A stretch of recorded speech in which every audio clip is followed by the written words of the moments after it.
Kamusta po kayo? Welcome to Tagalog Bible Voice. Exodus chapter 14. Habang naglalakbay ang mga Israelites, may bagong instruction ng Diyos kay Moses.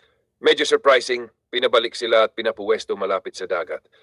Parang, Lord, paalis na kami eh. Bakit parang bumabalik? Pero may plano ang Diyos. Sabi niya gagawin niyang matigas ang puso ng Pharaoh para habulin sila. At doon, ipapakita niya ang kanyang kapangyarihan para malaman ng Egypt na siya ang tunay na Diyos. Ngayon, nang malaman ng Pharaoh na tuluyan nang umalis ang Israel, nagbago ang isip niya. Parang biglang realization, bakit natin sila pinakawalan? Sino na ang magtatrabaho para sa atin? Kaya agad niyang inihanda ang kanyang hukbo, mga karwahe, kabayo at piling sundalo. Full force, parang military pursuit. Hinabol nila ang Israelites at naabutan sila malapit sa dagat. Imagine mo ito, kaibigan, sa harap nila dagat. Sa likod nila, paparating ang malakas na hukbo ng Egypt. Parang wala kang matatakbuhan, dead end. Nang makita ng mga Israelites sa mga Egyptian, natakot sila. Nagpanic. Sinabi nila kay Moses, wala bang libingan sa Egypt kaya dinala mo kami dito para mamatay? Parang sinasabi nila, mas okay pa siguro yung dati, kahit alipin kami, buhay naman. Ganon minsan ang tao, di ba? Kapag nahaharap sa problema, naisip bumalik sa dating sitwasyon kahit hindi maganda. Pero si Moses, kalmado.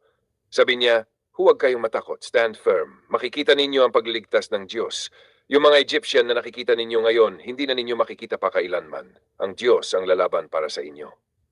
Ang lalim nun, hindi sila ang lalaban, ang Diyos mismo. Tapos sinabi ng Diyos kay Moses, bakit ka sumisigaw sa akin? Umusad kayo. Parang sinasabi niya, time to move forward, hindi lang maghintay. Inutusan niya si Moses na itaas ang kanyang tungkod at iunat ang kamay sa dagat. At dito na nangyari ang himala. Hinati ng Diyos ang dagat sa pamamagitan ng malakas na hangin buong gabi. Naging tuyong lupa ang gitna ng dagat at ang tubig ay parang pader sa magkabilang side.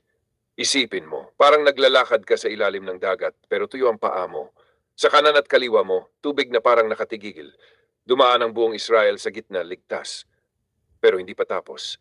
Sinundan sila ng mga Egyptian. Pumasok din sila sa gitna ng dagat, thinking kaya rin nila. Pero habang nandoon sila, ginulo ng Diyos ang kanilang hukbo. Nahirapan ang mga gulong ng karwahe, parang bumigat ang galaw nila. Naramdaman nila na may kakaiba, parang ang Diyos ng Israel ang lumalaban-laban sa kanila. At sinabi nila, umalis na tayo, lumalaban ang Diyos para sa Israel. Pero huli na ang lahat. Sinabi ng Diyos kay Moses na iunat ulit ang kamay niya sa dagat. At bumalik ang tubig sa dati nitong lugar. Tinabunan nito ang buong hukbo ng Egypt, ang mga karwahe, kabayo at sundalo. Walang natira kahit isa. Samantalang ang Israel, ligtas na nakatawid. Nakita nila ang mga bangkay ng mga Egyptian sa baybayin. At doon nila tunay na na-realize kung gaano kalakas ang Diyos na nagligtas sa kanila. Kaya natakot sila sa Diyos, hindi yung takot na negative, kundi respeto at awe. At nagtiwala sila sa Kanya at kay Moses. Insight dito, kaibigan. Minsan, ilalagay tayo ng Diyos sa sitwasyon na parang wala ng way out. Parang dagat sa harap, problema sa likod. Pero hindi ibig sabihin nun na pinabayaan ka niya, minsan set up yon para makita mo ang himala. At yung part na sinabi ng Diyos, umusad kayo, mahalaga yun. Hindi lang puro dasal, minsan kailangan ding kumilos in faith. At isa pa, yung parehong dagat na naging daan para sa Israel, yun din ang naging dahilan ng pagkatalo ng Egypt. Ibig sabihin, kung ano ang ginagamit ng Diyos para iligtas ka, yun din ang maaring gamitin niya para alisin ang mga humahabol sa iyo. Dahan-dahan lang natin i-reflect, kasi ito yung moment na tuluyan silang napalaya, hindi lang sa katawan, kundi pati sa takot. Exodus chapter 15. So pagkatapos ng napakalaking himala sa dagat yung paghati ng Red Sea, hindi agad nag-move on ang mga Israelita. Parang natural lang, di ba? Kapag may sobrang laking nangyari sa buhay mo, hindi ka basta-basta tatahimik, mapapareact ka talaga. Kaya dito nagsimula sila sa isang awit. Si Moses at ang buong Israel, kumanta sila ng papuri sa Diyos.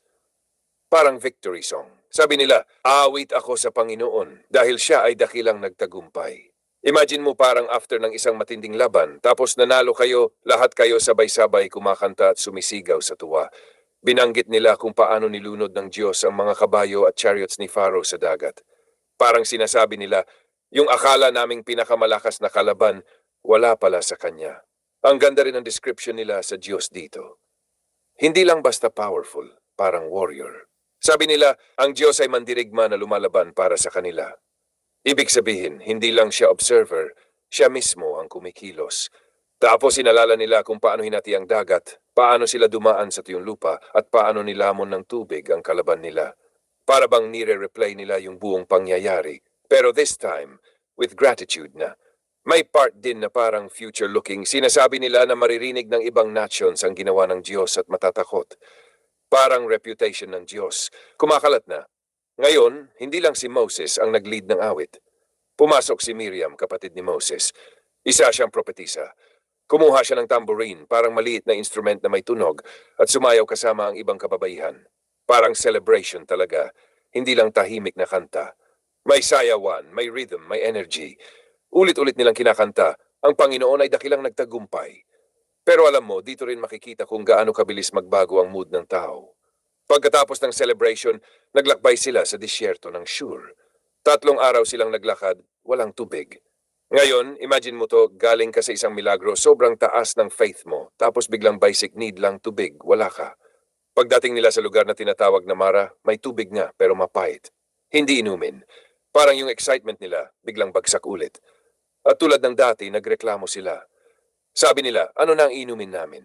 Parang ganun ulit, panic, doubt, reklamo. Si Moses naman, lumapit sa Diyos. Hindi siya nakipag-argue sa tao, dumiretso siya sa source. At ang ginawa ng Diyos, pinakita niya kay Moses ang isang piraso ng kahoy. Inihagis iyon sa tubig at biglang naging matamis, naging inumin.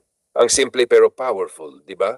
Parang sinasabi na kahit mapait ang sitwasyon, kayang baguhin ng Diyos, minsan sa paraang hindi natin inaasahan. Dito rin nagbigay ang Diyos ng paalala at pangako. Sabi niya, kung susundin ninyo siya at makikinig sa kanyang utos, ingatan niya kayo sa mga sakit na naranasan ng mga Egyptian. At sinabi niya, ako ang Panginoon na nagpapagaling sa inyo. Parang hindi lang physical healing, kundi buong buhay, protection, guidance, restoration. After nito, dumating sila sa Elim. At dito ibang-iba ang scene. May 12 bukal ng tubig at 70 puno ng palma. Parang oasis sa gitna ng disyerto. From scarcity to abundance.